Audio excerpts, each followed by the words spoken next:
Throughout the ages, history has been altered by word of mouth and the misrepresentation of those who might not have been present when some of the world's most significant events took place.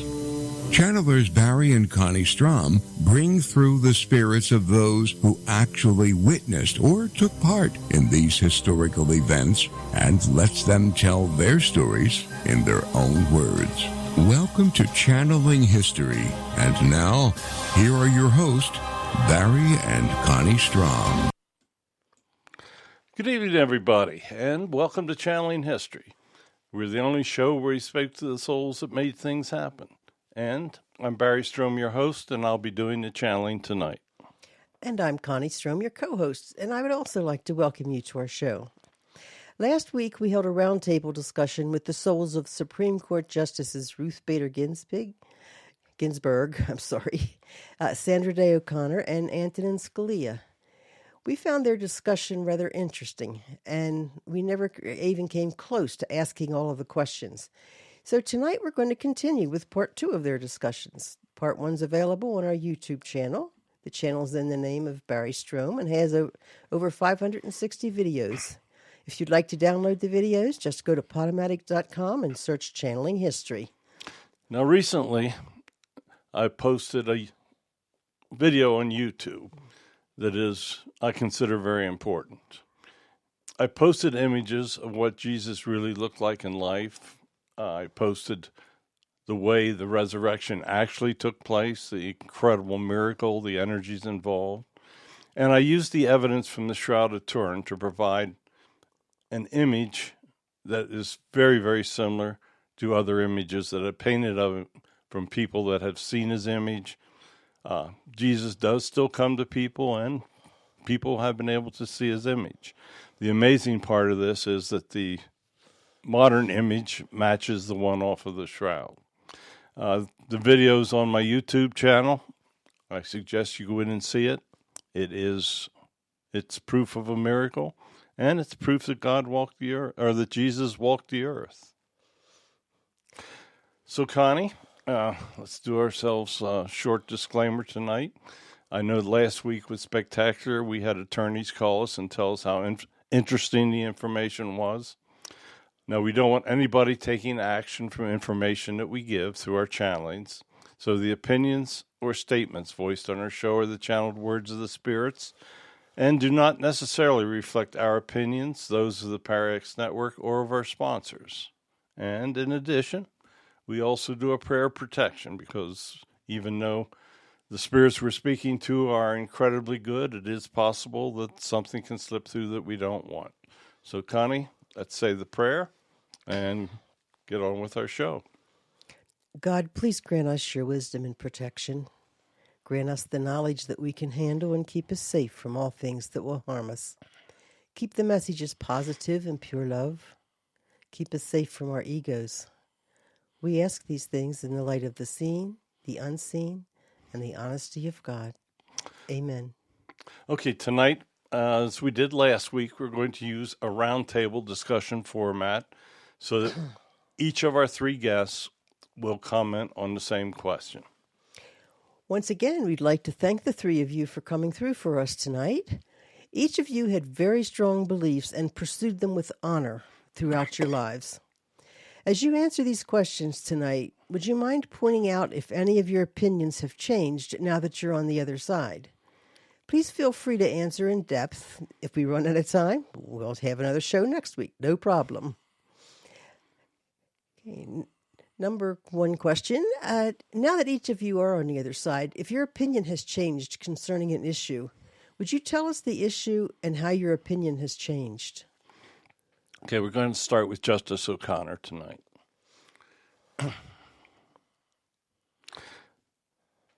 When I was on the bench, I thought that women's rights was a primary issue. I felt that they had a choice to do as they wished. I thought that if a woman had a problem with an abortion, that while I didn't agree with it morally, I felt that there was this definite right that they had to do as they pleased. Now that I'm over here, I understand that you really are taking a life and that you are definitely ending a life plan for an unborn infant. Now, there are certainly times that the life of that infant should be terminated if the mother is at risk, if there are reasons that that child cannot live through the pregnancy. I think that there should be a middle of the road. I think that the stress has to be towards having the infant given every opportunity to live. But once you're over here, you truly do understand that God wants each of these life plans to come to fruition. Justice Scalia. I never had any doubts. I always felt that it was taking a life. I do believe that there should be instances where it is allowed, but I do not believe that there are any instances where a healthy embryo should be destroyed. There are many things that individuals can do if they do not want the child. There are many families that would rather adopt. There are many people that want children that cannot have them. But I have always been pro-life, and nothing has changed that since I've been on this side. Justice Ginsburg. I know that all of you have been waiting for my comments on this because my background was very, very progressive.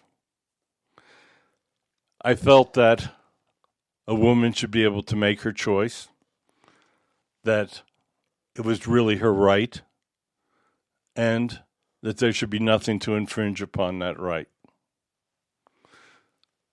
Now that I'm over here, I do understand that there is a definite immorality to taking the life of an unborn infant. God is very specific in what he wants. He wants every unborn infant to have the right to live out his life plan. There is no doubt about that. While I still totally understand that an infant should be able to be born and be protected, I still understand totally how a woman wants to make her own decisions. There has to be some middle ground. I think an answer lies in education of the mother. Now that I'm over here, I thoroughly understand the concept of what God wants. But there should be some provision protecting the baby and also protecting the desires of the mother. I do believe that adoption is probably the right answer, but I think that it is up to society to make it much easier and to assist the mother that feels so strongly that it does not want to have the child. There are definitely times that a pregnancy can ruin the life of the mother.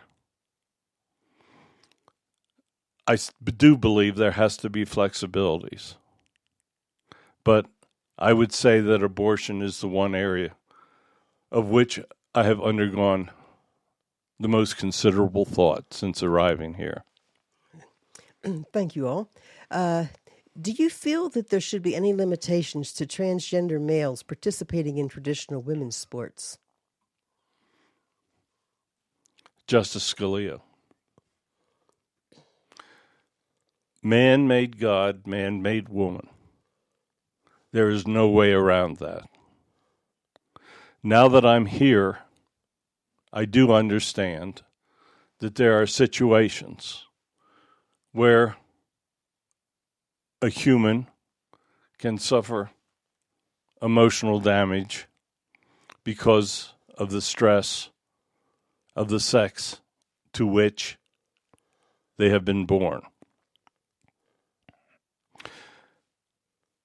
There is no doubt that there are individuals that have been born male that would rather be born female. But they must learn to live under the circumstances that God has given them.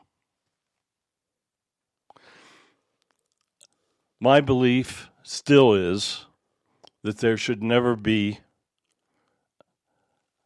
a person that has been born with the physical characteristics of a male competing with an individual that has been born with the physical characteristics of a female.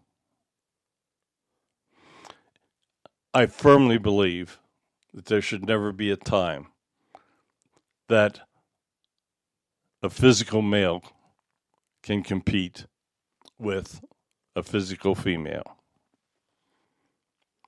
Justice Ginsburg.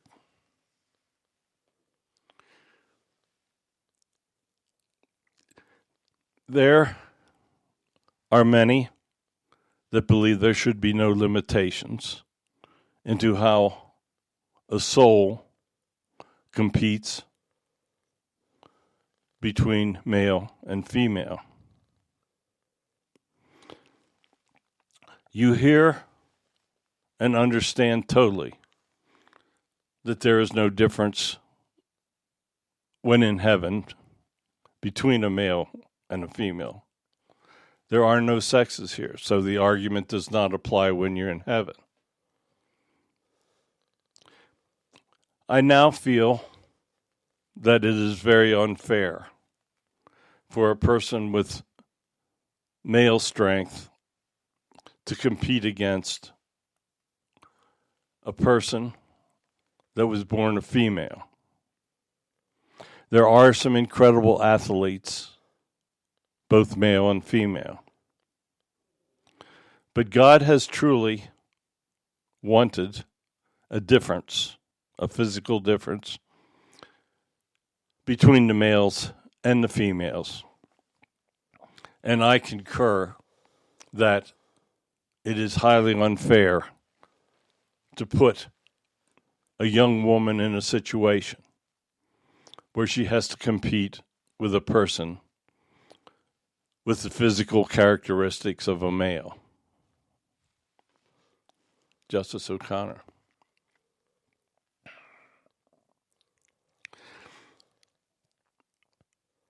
There has always been a question of individual rights.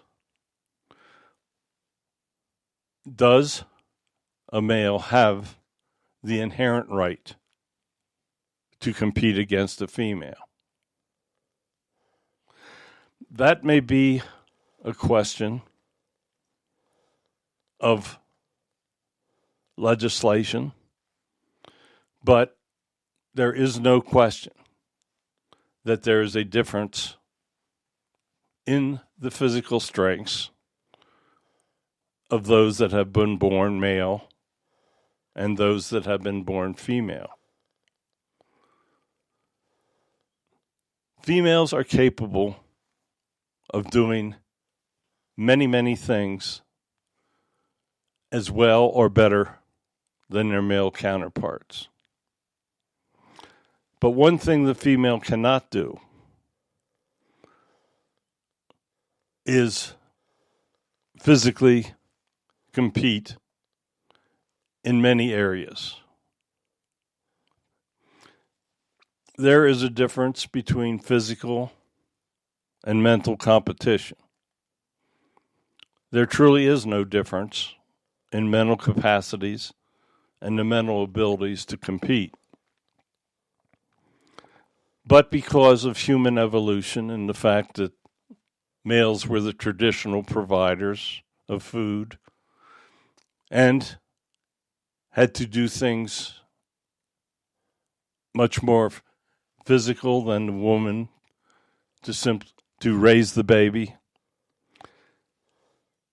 I do not believe that today there should ever be an event where a woman must compete physically on an equal footing with a male. Thank you. Are there any limits to a governmental agency forcing employees to be vaccinated? And does this apply to the military as well? Justice Ginsburg.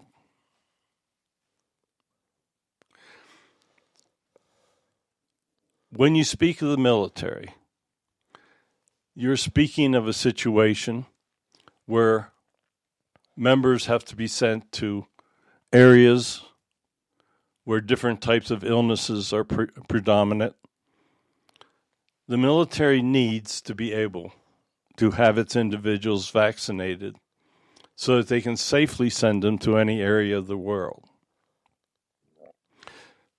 Members of the military must understand that when they voluntarily join the military.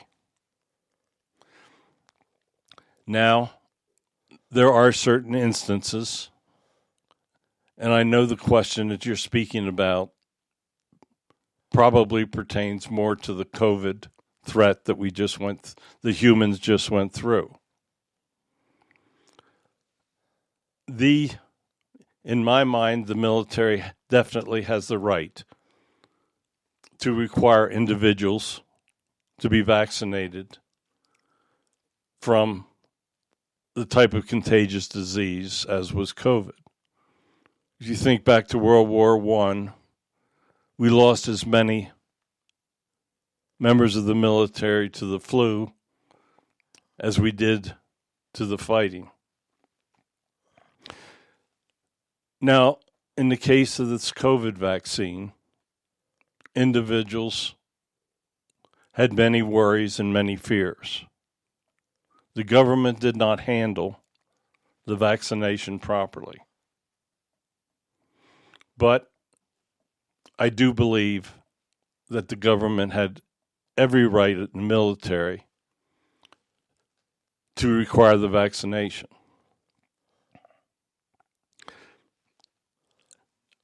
The people working for the federal government, does the government have the right to force them to be vaccinated? And in that instances, I do not agree. Justice Scalia.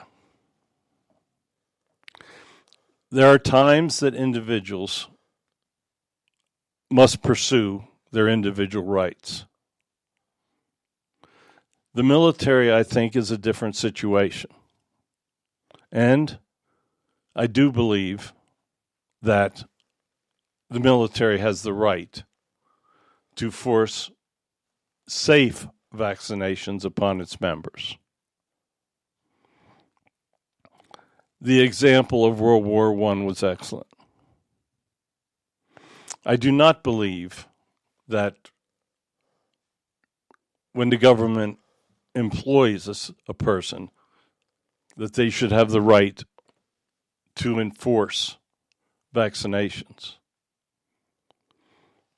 There are many people that fear reactions to the vaccination, and there are many people that fear conspiracies involving vaccinations. So I do believe that the military has the right now, but I do not believe that any private institution can force another individual to be vaccinated against their will. Health workers would be an exception to that because they're in constant contact. But as I watch from over here, I do not believe that the government ever made a firm case that the vaccinations were safe. Justice O'Connor.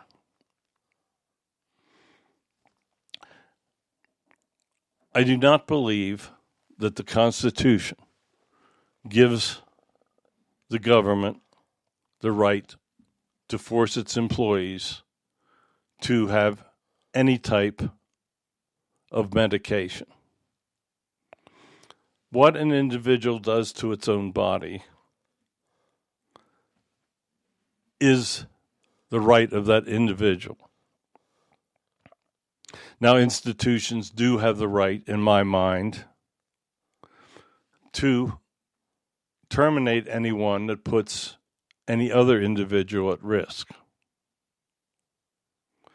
But I also concur that the government did a poor job of establishing the fact of whether the vaccine was safe or not.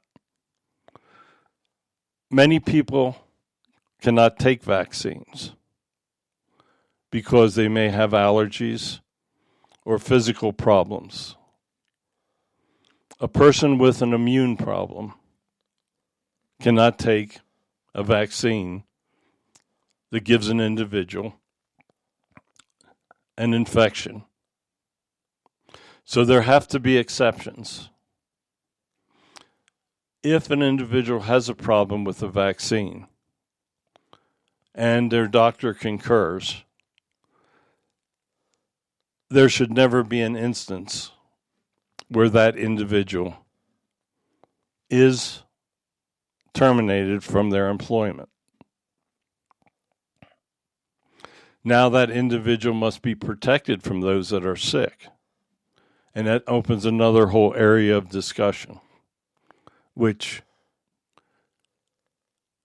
I do not think our government has an answer for currently. Thank you. As you all know, the First Amendment guarantees freedom of speech. How does the right of freedom of speech apply to social media?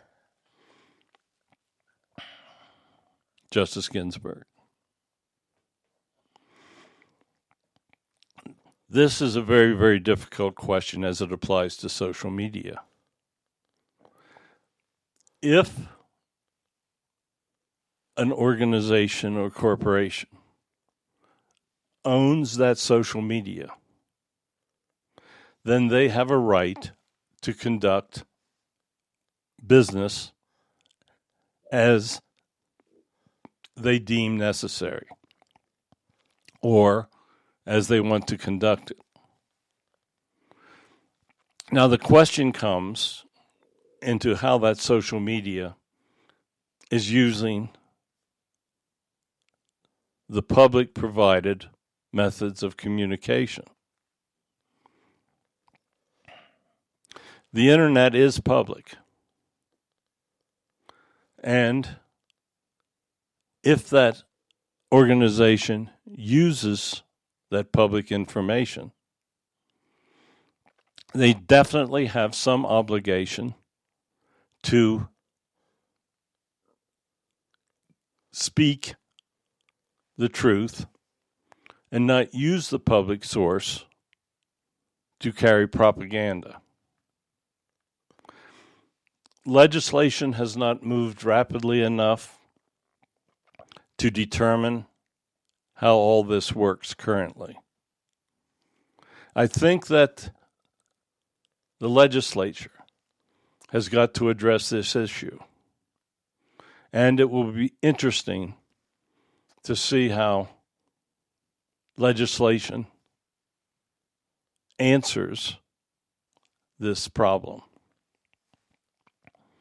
Justice Scalia. I feel that as long as social media uses public communications, that they have an obligation to provide both sides of an argument. For instance, if a network is extremely liberal, we see today that the liberal side is all that is on that network. If public communication is used to only present one side of an argument, it is impossible for the people to determine the truth of the argument. If a business uses public information, I think that they are required to give both sides or simply to remain neutral. Today, I think it is a great problem in that the American people are often only given one side. As an example, look at Russia. Their propaganda has been misleading the people for many years, and those people have absolutely no idea what is taking place in the outside world. Freedom of speech has limitations. The legislature should clarify the effect of propaganda or the misuse of facts in public communication. Justice O'Connor. The Constitution is very clear about giving freedom of speech. An individual does not have a constitutional obligation to argue both sides of an event. The Constitution gives an individual the right to speak. The United States Constitution is very specific in giving individuals the right to say things that other individuals do not like to hear. The question becomes what happens when they say things that individuals do not want to hear that goes against what the politicians that control the airways want to hear. The Constitution does not provide that the individuals that control communication are neutral. Political parties, when they come into power, control the different public facilities. And sometimes it is very difficult to hear minority arguments. It is possible that social media has so many outlets that all arguments can be presented.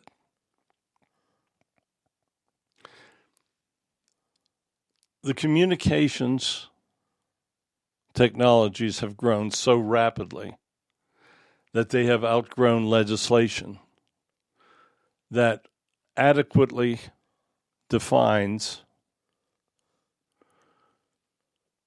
neutrality in public communication.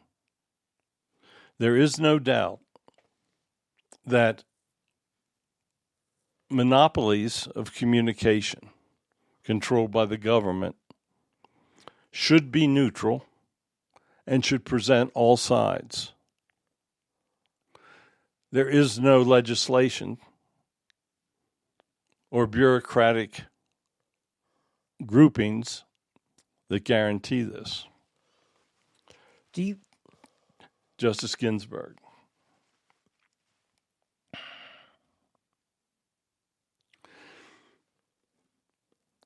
I feel very strongly that all sides should be allowed to present arguments on public owned airways.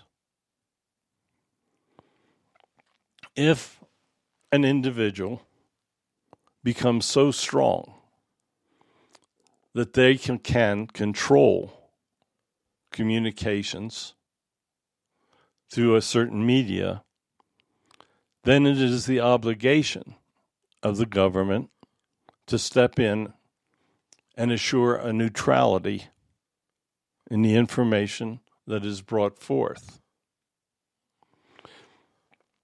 Today you're seeing many very powerful individuals that have great control over what is transmitted through their organizations. These organizations require the internet or publicly owned means of giving the information to the public. If the entire source of information is privately owned, the government would have little control over what is spoken. If the public owns the means of communication, there is definitely an obligation that a neutrality be maintained and that all sides of the argument be presented to the people. When the First Amendment was made part of the Constitution, the Founding Fathers wanted all sides to be presented. I feel that the rights of the individual to speak as they want is very strong. They obviously cannot generate violence. You cannot go into a movie theater and yell fire. But as long as an individual does not hurt another person, then they have a right to speak. And that right has to be preserved. Do you feel that the Constitution assures equal treatment of various political views on social media? Justice Ginsburg. I do not feel that the Constitution provides proper penalties for abuse of the First Amendment. I think that individuals must have that right to speak in opposition to the government.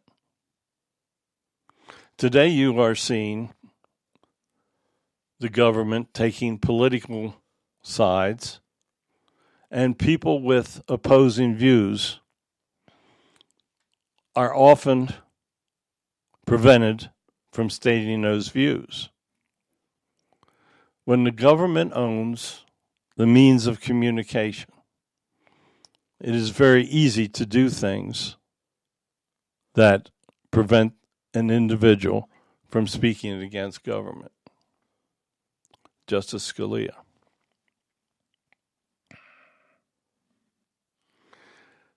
Today you're seeing the politicization of institutions meant to be neutral.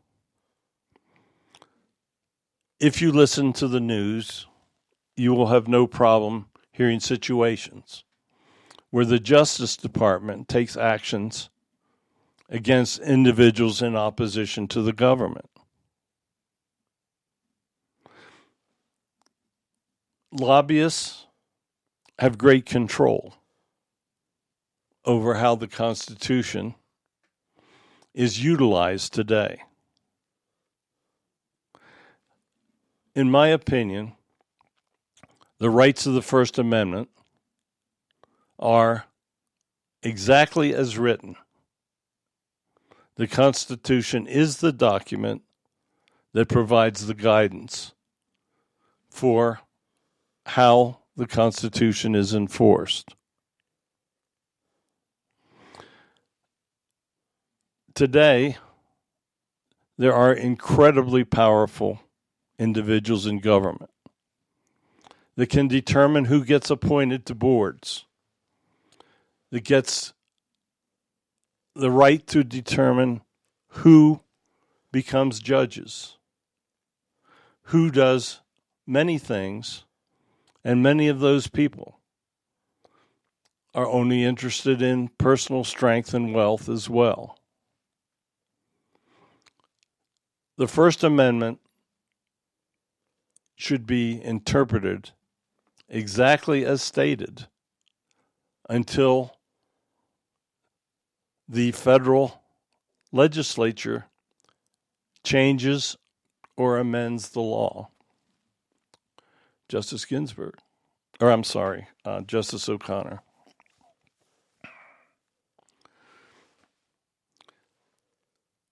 I feel that there are instances today that the First Amendment cannot clearly define.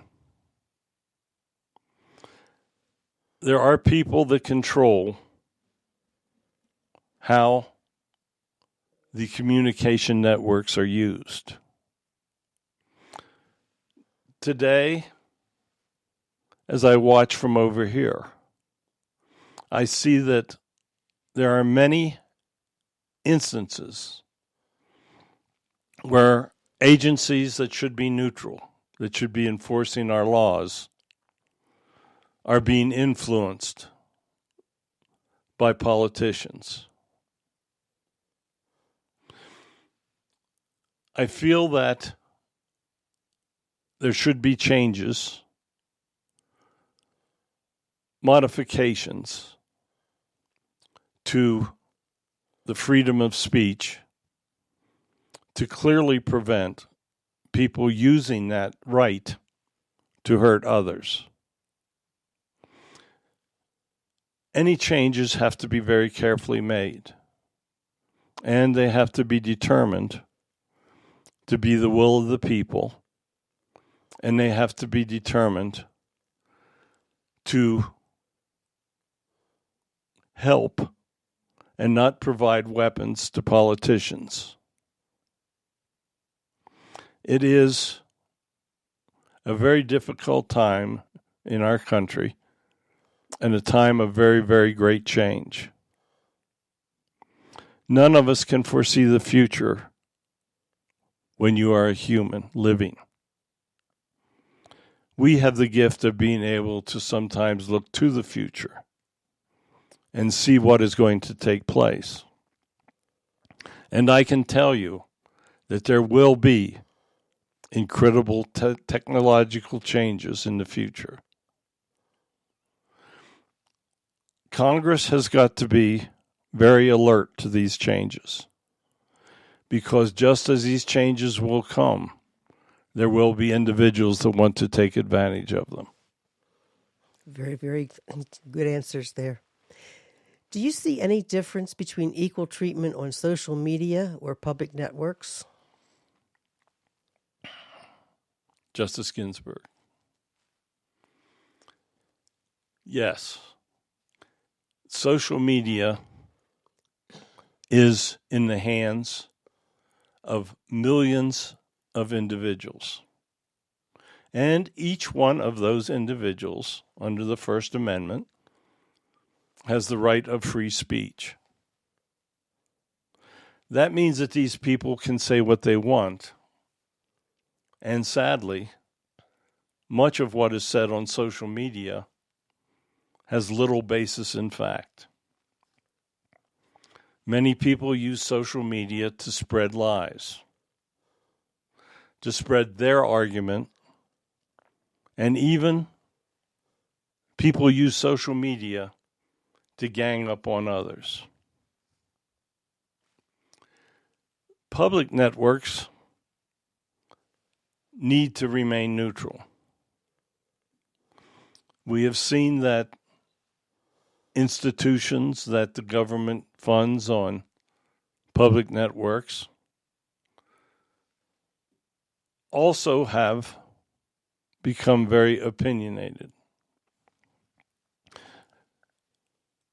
The government must be very watchful that neutrality is maintained in public media. Justice Scalia. A great failing of current government is maintaining neutrality in public media.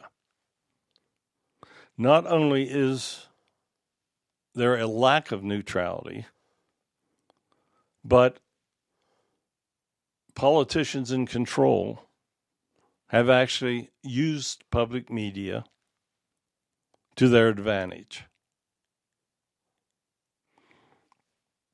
An ideal situation would be if public media was totally controlled by individuals with no political affiliations. But that is never going to take place. It's my opinion that the government has allowed public media to become weaponized. I think that legislatures must step in and put in regulations to keep public media neutral. I do not see any need to change the First Amendment. The Founding Fathers were brilliant when they wrote it, and I think that we should appreciate what they've done. Justice O'Connor. Now that I'm over here and have a much better idea of what is taking place, I believe that the federal legislature needs to act to make changes that assure neutrality in public communication. Throughout the last decade, changes have taken place that have allowed publicly funded institutions to bring politicized opinions over the public networks. I think that wherever public funds are involved, there should be a great insistence upon neutrality. Social media is very different. Technology has allowed everyone that wishes to voice their opinions on social media. They are exercising their freedom of speech, and there is little we can do. It is only when they become traitors to our country, when they promote violence, and when they try to undermine the security of our country, that they should be stopped and there should be checks.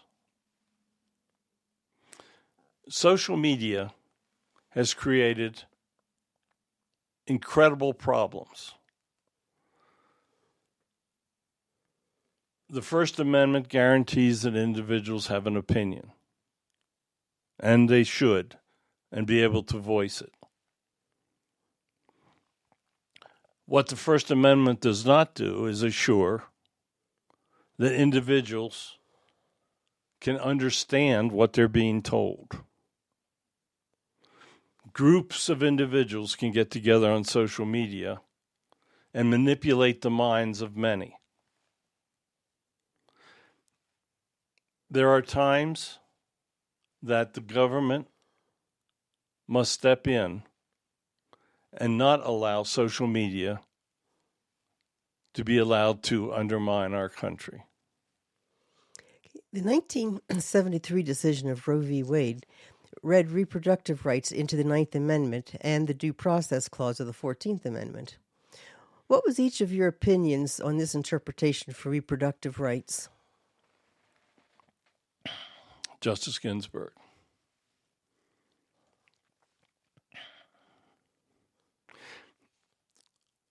That is a question that is a bit difficult for me to answer. I always felt in life that a woman had a right to make the decisions of her own body. The interpretation of Roe v. Wade provided an argument that in my heart I knew was not correct as defined by the Constitution. But I felt that those two arguments provided a woman to have the rights that were ignored by the Constitution. I felt that the Constitution should be more of an interpretive living document. And I thought that those two arguments provided the strongest support for Roe v. Wade. So I felt that since the Constitution was not going to be changed, that those arguments would suffice. Justice Scalia. Now here is where my friend and I differed greatly in life. I felt that there was a lousy interpretation of the law of the Constitution. I felt that there was no strong basis for abortion. I felt that that argument that was made was highly inaccurate, and I felt that there was no right under the Constitution for abortion. So when events took place that Roe v. Wade was clarified and overturned, as I watched, I was very happy. Justice O'Connor. I always felt in my heart that the logic that was used for Roe v. Wade had problems. But I also felt that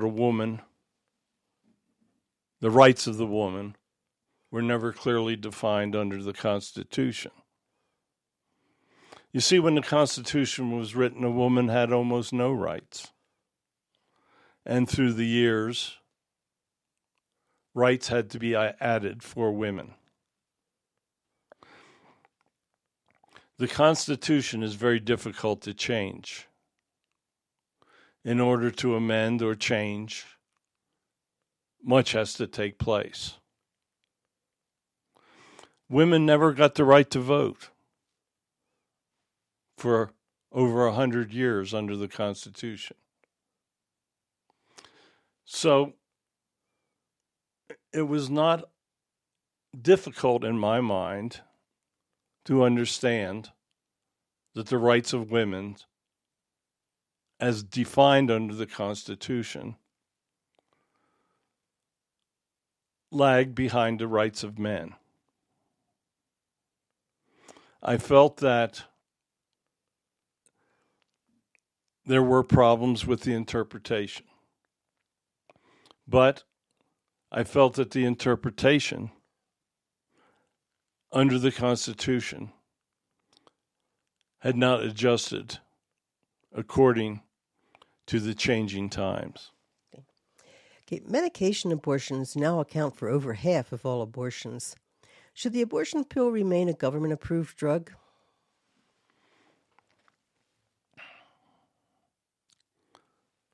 Justice Ginsburg. Possibly a very difficult question, but I feel that the drug should be allowed to remain legal. There is no reason that the Drug Administration deeply considers the fact that the law has recently changed in the interpretation of Roe v. Wade. The example I would like to use for you is with a handgun. A handgun does not have to be used to take a life. And just because the pill exists does not mean that it should be used to take a life as well. But when it is a time that is required to be used, the woman has the right to make that decision in the end.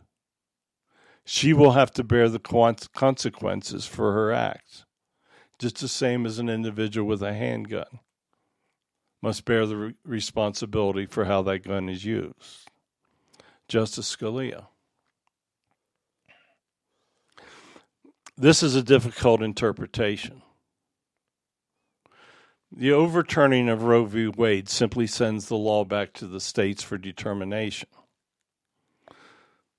So in my mind, whether the pill is legalized or not should become a state issue as well. If the state determines that abortion is highly illegal, then the pill should be illegal in that state as well. Justice O'Connor.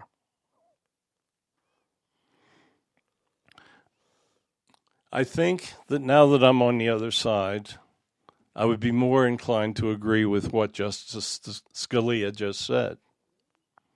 Many people don't understand exactly what transpired when the Supreme Court determined that Roe v. Wade had problems as defined in the Constitution. If a state determines that abortion is illegal, then the act of aborting becomes, according to how they would write their laws, illegal as well. So an abortion pill at that stage would be no different than a doctor performing an abortion. So I would think that the pharmacies in that state would not be allowed to sell the pill. But I also believe that the reverse of that is also correct. That if a state determines abortion is legal, then in that state, that pill as well would be legal as a means. And I would think that in most instances, that pill would be a preferable type of abortion, because it is certainly not as intrusive as a doctor doing what they do when they perform abortions. I must add that since I'm over here, I totally understand that God feels very strongly that abortions are taking a life and ending a life plan. So I do feel that needs to be pointed out at that point. Okay, well, we're running out of time again, and I still got a bunch of questions. So the answers that we are hearing are absolutely incredible. The minds that are speaking to you are some of the sharpest legal minds that ever lived. And you are hearing all sides of an argument. Even though these people have very strong opinions, they are definitely giving you all that you need to understand and to interpret a situation. So needless to say, they're going to be back again next week. And part 3 is going to be every bit as interesting as part 1 and 2. Part 1 and 2 are available on the YouTube channel. I'll be putting them up tonight. These are incredible conversations. I hope that you tell your friends. I know they're not going to be interesting to everyone, but if you truly want to understand the world around you, this is a wonderful starting place. My 10th book, Modern Message of the Archangels, is available for purchase. It's on my website, barrystrohm.com. You can buy it on Amazon. It is an incredibly interesting book. We've channeled 20 different archangels, and I know most of you did not even know 20 different angels existed. So tell your friends about it. I think if you buy it, you are going to be very, very happy. Yeah. Thank you for joining us tonight on Channeling History. As I've said before, we've been doing this show for 3 years and trying to bring you the truth about history by speaking to the souls that lived the events. Tonight's guests were a wonderful example of that.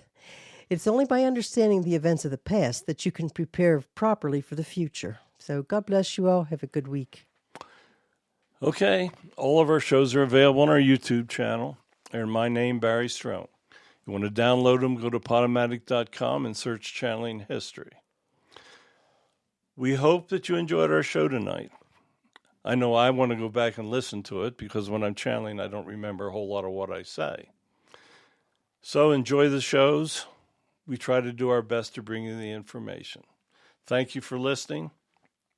And please join us on Sundays at 9 p.m. Eastern Time on the PowerX Radio Network. Thanks for listening to Channeling History. Tune in again next week for another electrifying episode, as we never know who will make an appearance or who will come through the portal. Any rebroadcast or other use of this program without explicit permission is strictly prohibited. Copyright 2020. Our Story Begins by Kevin MacLeod, licensed through Incompetech.com.